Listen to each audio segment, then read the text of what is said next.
Capítulo 22. Tengo miedo.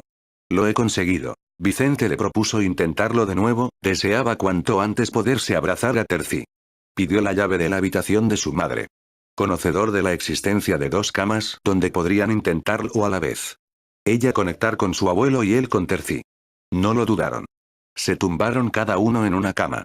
La habitación la habían ambientado con dos puntos de luz muy tenues y música relajante en el hilo musical. Los primeros pasos comenzaron. Esther no tardó más de 15 minutos en viajar. Allí estaba su yayo, se abrazaron y cuántas cosas tenía para contarle.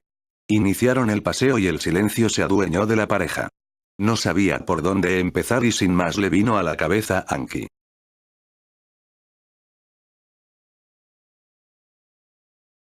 Al preguntarle si era posible conocerle, sonrió, le tomó de la mano perdiéndose en el vacío hasta llegar al acantilado.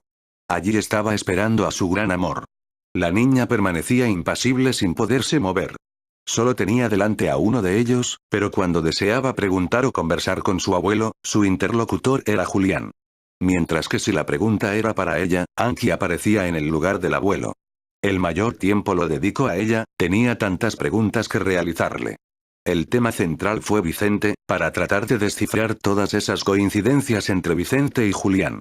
Era la primera vez que veía a Anki y se emocionó. Era tal y como se la había imaginado. Alta, más bien delgada, cosa que él extrañó pues a su abuelo no le hacían mucha gracia las personas muy delgadas.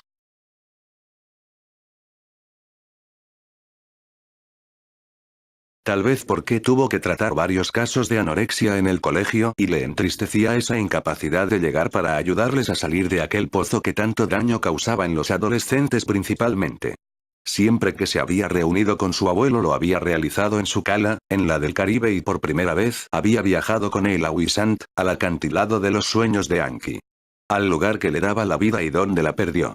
Pero morir de dicha era lo que siempre había soñado y hacerlo en brazos de su amor eterno era algo de lo que estaba profundamente agradecida al Señor. Sintió curiosidad por conocer la población. El rincón de sus últimos días y su lugar de residencia. Paseando, con el ritmo pausado y sosegado de los nativos del Caribe entraron en la población. Estaba desierta, pero era una localidad encantadora.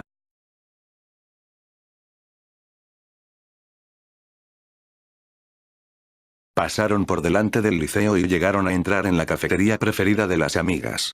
Luego una calle con algo de pendiente conducía a la salida del pueblo y a unos 50 metros se encontraba la casa. Una valla de no más de 50 centímetros, completamente blanca, rodeaba su parte anterior. Las paredes blancas y el tejado de pizarra. Era pequeña pero muy acogedora. Empujaron la pequeña puerta de la valla y accedieron a la propiedad. La entrada permanecía medio abierta. No lo dudaron y entraron. Un pequeño recibidor, el comedor, la cocina y un baño. Por una escalera de madera pudieron llegar a las habitaciones. Allí estaba su lecho, esa cama que había compartido tanto amor junto a sus moradores. Esther se emocionó. Percibió en su espíritu ese inmenso amor que respiraban sus paredes.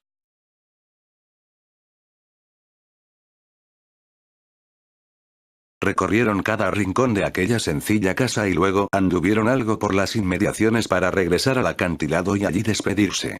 Cuando regresó a la habitación notó a Vicente muy nervioso. Sin duda estuvo en repetidas ocasiones a punto de alcanzar su objetivo, pero el miedo de todo principiante le impedía, por sí solo, llegar. La otra vez lo consiguió porque le iba tranquilizando. Sin el menor titubeo se puso a su vera y logró su objetivo. Con voz pausada sin olvidar darle ese tono dulzón que lo relajó por completo. Volvía a recuperar el sosiego mientras iniciaba el despegue de su alma, pero al mismo tiempo dejaba de captar los consejos de su amiga y de nuevo el miedo le atenazaba. Pero también recuperaba la voz serena y tranquila de su compañera. En la tercera intentona despegó a una velocidad vertiginosa.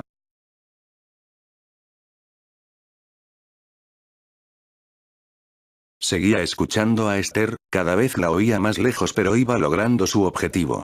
Seguía su vertiginoso viaje con el corazón en un puño. ¿Sería verdad todas esas historias que le contaba su amiga?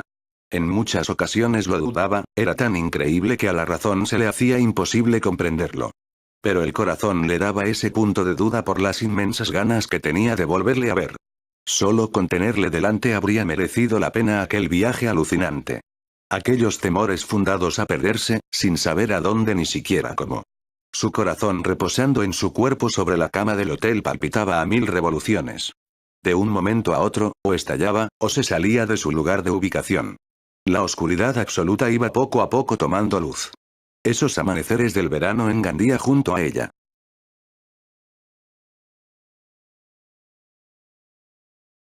Lo recordaba a la perfección. Dios. Su alma se estremecía cuando contemplaba esos amaneceres. Cada instante que pasaba la luz se iba intensificando. De pronto un torrente de luz le deslumbró. Era la corona solar quitándose las mantas de la mar para ascender a los cielos y dar vida, calor y luminosidad a esa playa dorada, inmensa. La respiración se le cortó. De pronto su corazón se detuvo y un escalofrío de felicidad inundó hasta el último rincón de su cuerpo y de su espíritu. Ante él tan hermosa o más que antes, Terci. Sintió que su espíritu lloraba de alegría, de emoción, de dicha, de amor infinito. Sin embargo no derramó ni una sola lágrima. Se puso a correr hacia ella y lo mismo le sucedió a Terci para contactar los dos espíritus y morir en un infinito abrazo.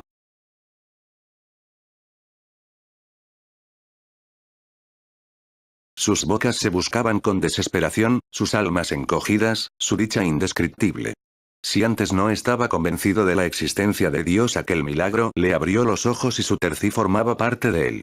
Calmados los primeros anhelos, los primeros sentimientos, las primeras sensaciones, se dieron la mano e iniciaron un paseo por esa playa dorada fina como pocas. No se había producido ni un solo sonido. Caminaban en silencio percibiendo todo lo que podían captar. Flotando sobre el suelo. Con sus bocas abiertas para poder permitir mayor cantidad de aire y calmar a sus pulmones que pedían más y más. Sin saber el por qué le vino a su mente Esther, esa criatura tenía que ver algo con ese Dios con el que creía ahora con toda la fe y con toda su voluntad. Lo había conseguido. Lo había conseguido.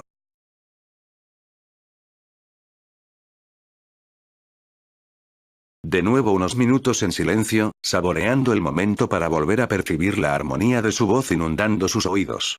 Te encuentro fenomenal, Vicente. Padecí mucho por ti pues no levantabas ni el vuelo ni el ánimo a pesar de lo que hablamos. Bendita voz, bendita mujer, le rogaba que le disculpara mientras le agradecía que le hubiera enviado a esa muchachita, porque estaba seguro que había sido ella, para poder cumplir su promesa. Sus pasos se detuvieron, se miraron y de nuevo se fundieron en uno solo. De nuevo el paseo, de nuevo el suave calor del astro sol, de nuevo las aguas del Mediterráneo refrescando a esas horas sus pies cansados del paseo. Mientras tanto Esther se dio cuenta que Vicente había logrado su objetivo, esas expresiones de su rostro lo delataban. Era tarde y le dejó con su encuentro.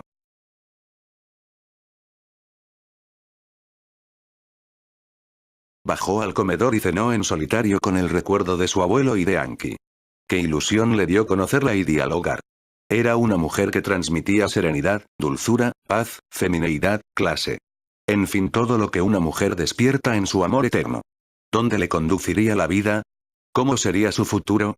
¿A ella también le esperaría una vida tan intensa?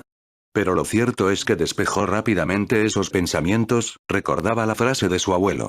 No te preocupes del pasado ni del futuro. Porque el pasado, pasado es y el futuro está aún por llegar. Vive con intensidad el presente. La vida es maravillosa, hay que aprovechar y disfrutar de cada momento. Luego siempre apuntillaba esa frase con la siguiente. Y si lo consigues ayudando y entregándote a los demás, nada ni nadie podrá amargar tu vida. Siempre serás feliz.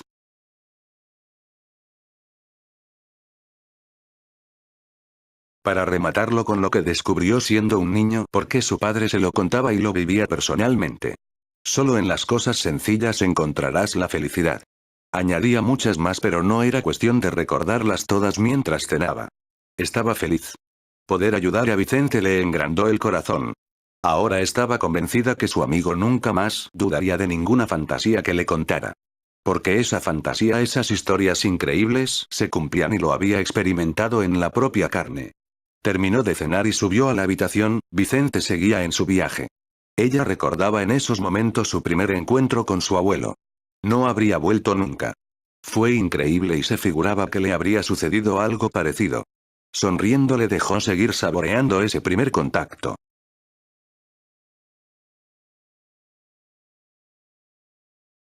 Tomó las llaves, las dejó en recepción para que Teresa pudiera entrar a la habitación y pidió las suyas para ir a descansar. El aseo personal y a la cama. Al día siguiente debían seguir trabajando, disfrutando con la navegación. Se paró unos instantes en reflexionar sobre lo de seguir trabajando. Cómo nos metían en la educación la obligatoriedad, la imposición. Si realmente la vela lo hacía por su amor profundo a la mar, a la navegación, al estar al aire libre. A compartir con gente maravillosa deporte y afición. Pero dejó de calentarse la cabeza y se quedó profundamente dormida. Sobre la 1 de esa madrugada llegaban los tortolitos. Pidieron la llave de la habitación y entraron. Los constantes abrazos y muestras de cariño se sucedían mientras iban alcanzando la parte principal de la habitación.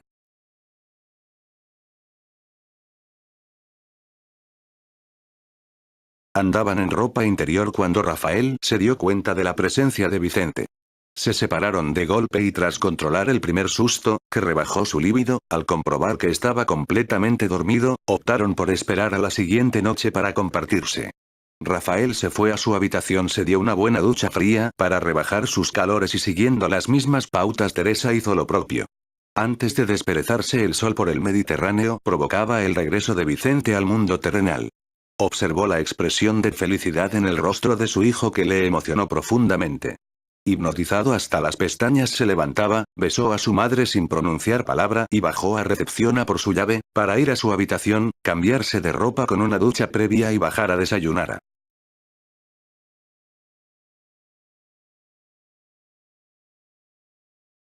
Teresa comenzó a darle vueltas sobre las circunstancias que rodearon la aparición de su hijo en la habitación, pero especialmente esa forma de levantarse como ausente y con una expresión de felicidad.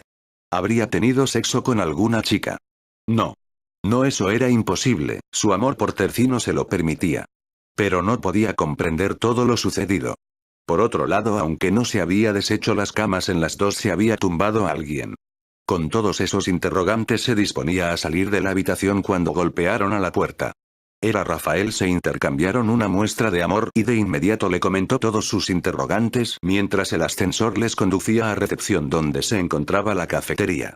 Al cruzar el umbral de la puerta del comedor los vieron con una expresión de felicidad que les descolocó.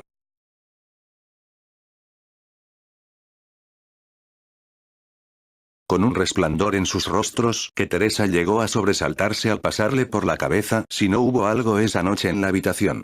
Dios. Deseaba con todas las fuerzas de su corazón que eso no hubiera ocurrido. Era una niña. Rafael sintió a través de la mano entrelazada, esa tensión, se detuvo e hizo para preguntar. Pero de inmediato apartó esos pensamientos y sonriendo respondió que ya se lo contarían. Se sentaron en la mesa acompañando a nuestros jóvenes. Cuando fijaron la escucha en la conversación que mantenían. Esther, ha sido una noche increíble. Pausa que comenzaba a preocupar si cabe un poco más a su madre para rematarla con la respuesta. Siempre la primera vez es maravillosa. Dios. Dios. No puede ser. ¿Qué he hecho mal? Por Dios. ¿Qué he hecho mal?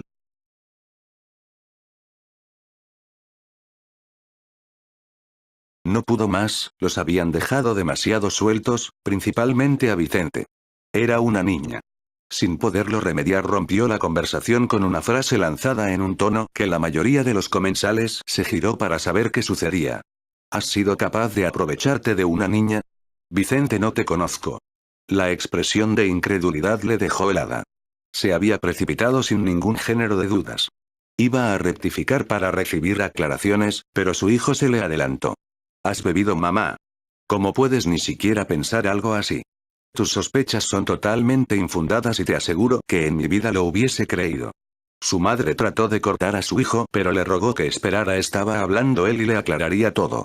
Pero a ciencia cierta que después de lo de anoche me creo lo que me cuenten.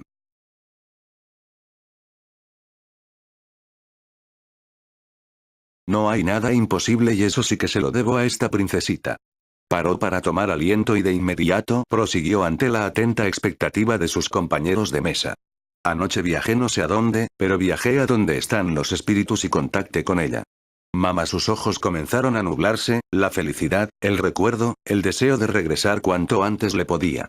Se tragó el nudo, gracias en parte a que su madre se había levantado de la silla y le acariciaba como cuando era un niño. Me ha enseñado a viajar a otra dimensión. Es una técnica que emplean los bribris. Me ha instruido en ella y ayer por fin conseguí contactar con Terci. Primero Esther y ahora ese viaje alucinante, increíble me han hecho revivir y sentirme otro. Ya no cabe la tristeza, ni la melancolía, ni la pesadumbre. Soy otro, mamá. Soy otro.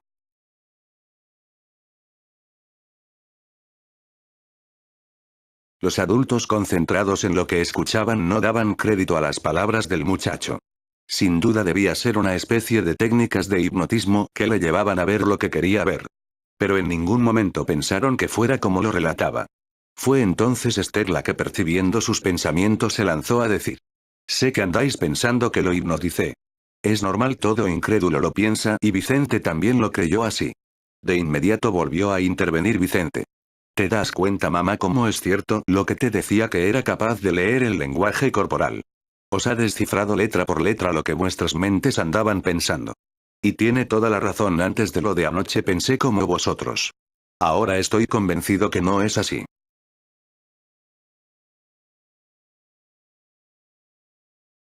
Es más, tú sabes, mamá, que nunca creí en la vida trascendental, pero desde esta noche pasada soy un convencido total. Aquel espíritu, el de mi amada, era parte de Dios y estoy convencido que Esther es uno de esos profetas que el Señor envía a la tierra para convertir a escépticos como yo.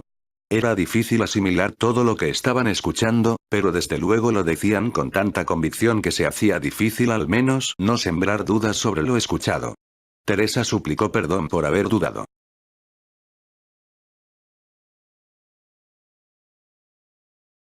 Se levantó de su silla y se abrazó a su madre. No tardó en hacer lo propio Esther para fundirse los tres y expresar su comprensión con todo lo sucedido.